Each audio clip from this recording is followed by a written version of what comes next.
ಈಗಾಗಲೇ ಕಳೆದ ಸುಮಾರು 2 ವರ್ಷಗಳಿಂದಲೂ ಕೂಡ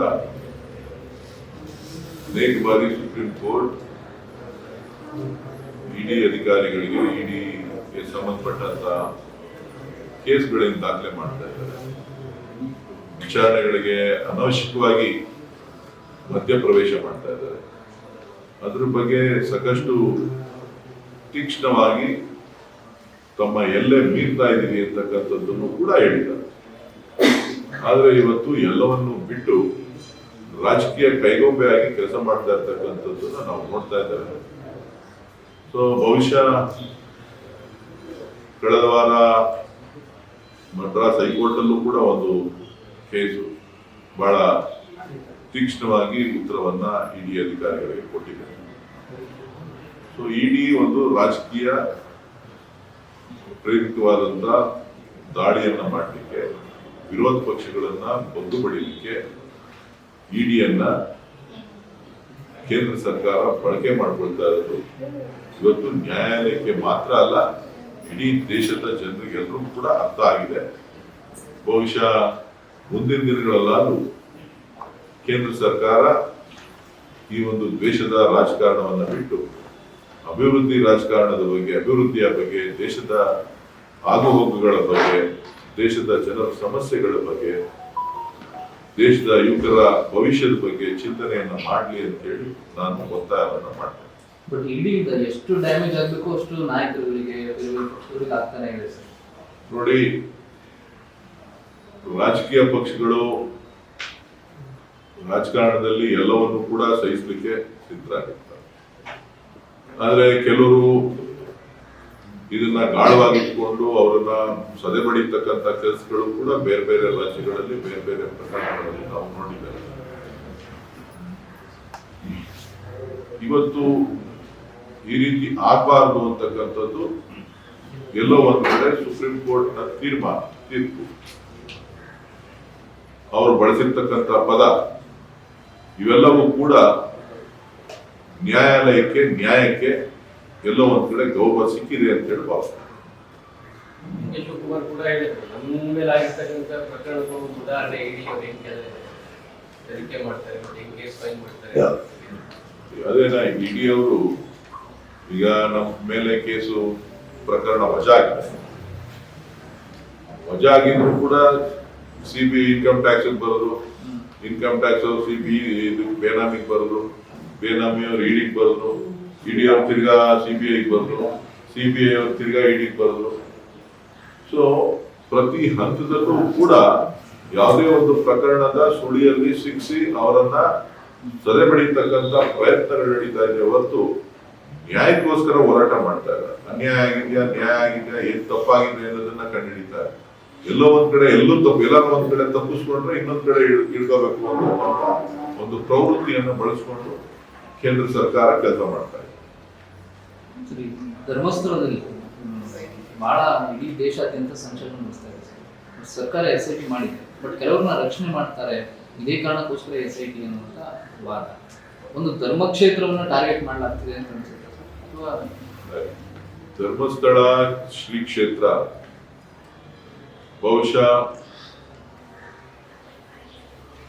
ಕರ್ನಾಟಕ ರಾಜ್ಯದಲ್ಲಿ ಬಹಳಷ್ಟು ಜನ ಧರ್ಮಸ್ಥಳ ಶ್ರೀ ಕ್ಷೇತ್ರವನ್ನ ನಂಬಿ ಪೂಜೆ ಪುನಸ್ಕಾರ, ಬೇರೆ ಬೇರೆ ಹರಕೆ ಇವೆಲ್ಲವನ್ನು ಕೂಡ ಮಾಡ್ತಕ್ಕಂಥದ್ದು ಮೊದಲಿಂದನೂ ಕೂಡ ಬಂದಿತ್ತು. ಕೆಲವೊಂದು ವಿಚಾರಗಳು ಸೋಷಿಯಲ್ ಮೀಡಿಯಾದಲ್ಲಿ ಮತ್ತು ಕೂತು ದೂರನ್ನ ಕೊಟ್ಟಿದ್ದಾರೆ ಅಂತನೋ ಏನೋ, ಅವಾಗಿಂದಾಗ ಕಳೆದ 10 ವರ್ಷಗಳಿಂದ ನಿರಂತರವಾಗಿ ಮಾಡ್ತಾನೆ ಇದೆ. ಇದು ಬಹುಶಃ ಶ್ರೀ ಕ್ಷೇತ್ರಕ್ಕೂ ಒಳ್ಳೆಯದು ಮತ್ತು ಜನರ ಅನುಮಾನಗಳನ್ನ ನಿವಾರಣೆ ಮಾಡಬೇಕಾದಂಥದ್ದು ಎಲ್ಲರ ಕರ್ತವ್ಯ. ನಾನು ಕೆಲವು ಹೇಳಿಕೆಗಳನ್ನು ನೋಡಿದೆ. ಹಿಂದೂ ವಿರೋಧಿ ನೀತಿ ಅಲ್ಲ. ಹಿಂದೂಗಳ ಪರವಾಗಿ ಹಿಂದೂಗಳಿಗೆ ಆಗಿರ್ತಕ್ಕಂಥ ಅನ್ಯಾಯ ಏನಾರ ಆಗಿದ್ರೆ ಅದನ್ನ ಸರಿಪಡಿಸಬೇಕಾದಂತ ಜವಾಬ್ದಾರಿ ಮಾತಾಡುವವ್ರ ಮೇಲೂ ಇದೆ, ಬೇರೆಯವ್ರ ಮೇಲೂ ಇದೆ. ಎಲ್ಲರೂ ಸೇರಿ ಶ್ರೀ ಕ್ಷೇತ್ರದ ಪಾವಿತ್ರತೆಯನ್ನ ಉಳಿಸ್ಕೊಳ್ಳುವಂತ, ನಂಬಿಕೆಯನ್ನ ಉಳಿಸ್ಕೊಳ್ಳುವಂತ ಕೆಲಸವನ್ನ ಮಾಡಬೇಕೇ ಹೊರತು ರಾಜಕೀಯ ಕೆಸರಾಟದ ಇಂದ ಆಚೆ ಬರಬೇಕು ಅಂತಕ್ಕಂಥದ್ದು ನನ್ನ ಅಭಿಪ್ರಾಯ. ತನಿಖೆ ಆರಂಭಕ್ಕಿಂತ ಮುಂಚಿತವಾಗಿ ಬಿಜೆಪಿ ಅವರು ವಿರೋಧ ಮಾಡ್ತಾ ಇದ್ದಾರೆ. ಹೇಳಿದ್ನಲ್ಲ, ಬಿಜೆಪಿಯವರು ಅಂತ ಹೇಳಲಿಲ್ಲ, ರಾಜಕೀಯ ಕೆರಚಾಟ ಅಂತ ಹೇಳಿದ್ರು. ಇದು ರಾಜಕೀಯವಾಗಿ ಬಳಸುವಂತ ಪದಗಳಲ್ಲ. ಶ್ರೀ ಕ್ಷೇತ್ರದ ಪಾವಿತ್ರತೆಯನ್ನ ನಾವು ಕಾಪಾಡಬೇಕು.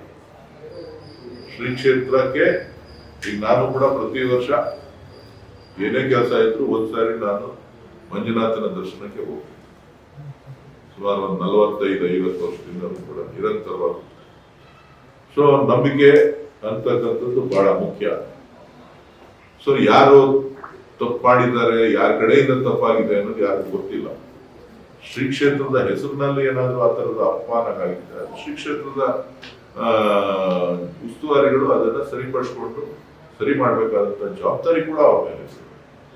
ಇದರಲ್ಲಿ ಯಾರನ್ನು ರಕ್ಷಣೆ ಮಾಡೋದು, ಯಾರಿಗೂ ಅಪಮಾನ ಮಾಡ್ತಕ್ಕಂಥದ್ದಲ್ಲ. ಇದು ಶ್ರೀ ಕ್ಷೇತ್ರ ಕೇವಲ ಒಂದು ಕುಟುಂಬದ ಆಸ್ತಿ ಅಲ್ಲ. ಕುಟುಂಬದ ನೋಡ್ಕೊಂಡ್ರು ಕೂಡ ಇದು ಭಗವಂತ ಎಲ್ರಿಗೂ ಕೂಡ ಸೇರಿದಂತ ಸ್ವತ್ತು. ಅವ್ರಿಗೆ ಅಪಮಾನ ಆಯ್ತು ಅಂದ್ರೆ ಶ್ರೀ ಮಂಜುನಾಥನ್ಗೆ ಅವಮಾನ ಆಯ್ತು ಅಂತಂದ್ರೆ ನಮಗೂ ಅವಮಾನ. ಬಿಬಿಎಂಪಿ 5 ಪಾಲಿಕೆಯಾಗಿ ಮಾಡಬೇಕು ಅಂತ ತೀರ್ಮಾನ ಆಗಿದೆ. ಬಟ್ ಬಿಜೆಪಿ ಇದರ ವಿರುದ್ಧ ಒಂದು ಹೋರಾಟ ರೂಪಿಸಿದೆ. ಜೊತೆಗೆ ಈ ಗ್ರೇಟರ್ ಬೆಂಗಳೂರು ಅಥಾರಿಟಿಯ ವಿರುದ್ಧ ಹೈಕೋರ್ಟಿಗೆ ಕೆಲವರು ಕ್ರಿಯೆ ಹಾಕಿದ್ದಾರೆ. ಅದನ್ನ ಕ್ಯಾನ್ಸಲ್ ಮಾಡಬೇಕು. ಗ್ರೇಟರ್ ಬೆಂಗಳೂರು ಅಥಾರಿಟಿ ಮೊದಲು ಬಿಬಿಎಂಪಿ ಹೆಂಗಿದೆ ಹಂಗೆ ಇರಲಿ. ಪರ ವಿರೋಧ ಇದ್ದೇ ಇರುತ್ತೆ.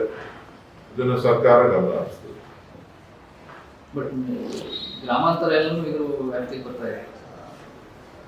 ಎಲ್ರಿಗೂ ಮೂಲಭೂತ ಸೌಕರ್ಯಗಳನ್ನ ಕೊಡಬೇಕಲ್ವಾ? ಎಲ್ರಿಗೂ ಕೂಡ ಇವತ್ತು ನಗರೀಕರಣ ಆಗ್ತಾ ಇದೆ. ಬಹುಶಃ ನೀವ್ಯಾರು ಕೂಡ ಆ ಕಡೆ ಹೋಗಿಲ್ಲ ಅಂತ ಕಾಣಿಸ್ತದೆ. ನಮ್ಮ ಕ್ಷೇತ್ರದಲ್ಲಿ ನೀವು ಆ ಭಾಗಕ್ಕೆ ಕೆಲವು ಭಾಗಗಳಿಗೆ ಹೋಯ್ತು ಅಂತ ಅಂತಂದ್ರೆ ಇದು ಪಂಚಾಯತಿನ, ಇದು ಹಳ್ಳಿನ, ಏನು ಅಂತ ಹೇಳಿ ನಿಮಗೆ ಅನಿಸ್ತದೆ. ಸೊ ಎಲ್ಲೋ ಒಂದ್ ಕಡೆ ನಾಗರಿಕ ಮೂಲ ಸೌಕರ್ಯಗಳನ್ನ ಕೇಳ್ತಾರೆ. ಅದು ಪಂಚಾಯತಿಯಿಂದ ಒದಗಿಸಲಿಕ್ಕೆ ಸಾಧ್ಯ ಆಗುತ್ತೆ, ಗ್ರಾಮ ಪಂಚಾಯತಿಯಿಂದ ಒದಗಿಸಲಿಕ್ಕೆ ಸಾಧ್ಯ ಆಗುತ್ತೆ. ಸೊ ಬೆಂಗಳೂರಿನ ಆಡಳಿತ ಕೂಡ ಜನಸಂಖ್ಯೆ ಸುಮಾರು 1,40,00,000ಕ್ಕೂ ಹೆಚ್ಚು ಮೀರಿರ್ತಕ್ಕಂಥದ್ದು. 2011ರ ಜನಗಣತಿನೇ ಬೇರೆ, ಆದರೆ ಇವತ್ತಿನ ವಸ್ತುಸ್ಥಿತಿಗಳೇ ಬೇರೆ.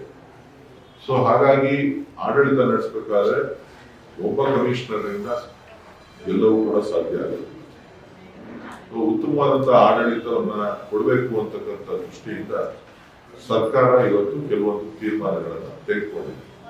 ಎಲ್ಲರನ್ನ ವಿಶ್ವಾಸಕ್ಕೆ ತೆಗೆದುಕೊಂಡು ಮಾಡುವಂತ ಕೆಲಸ ಇವತ್ತು ಸರ್ಕಾರ ಮಾಡಿ ಒಂದು ಉತ್ತಮವಾದಂತಹ ಆಡಳಿತವನ್ನ ಸಾರ್ವಜನಿಕರಿಗೆ ಕೊಡಬೇಕು ಅಂತಕ್ಕಂಥ ಉದ್ದೇಶದಿಂದ ಮಾಡತಕ್ಕಂಥದ್ದೇ ಹೊರತು ಬೆಂಗಳೂರು ಆಡಳಿತ ವ್ಯವಸ್ಥೆ ಏನಿದೆ ಮುಖ್ಯವಾಗಿ ಅದೆಲ್ಲ ಬೆಂಗಳೂರು ಅಥಾರಿಟಿ ಒಳಗಡೆ ಇರ್ತದೆ. ಅದು ಜವಾಬ್ದಾರಿಯನ್ನು ನಿರ್ವಹಿಸಬೇಕು, ಎಲ್ಲರನ್ನೂ ಜೊತೆ ತೆಗೆದುಕೊಂಡು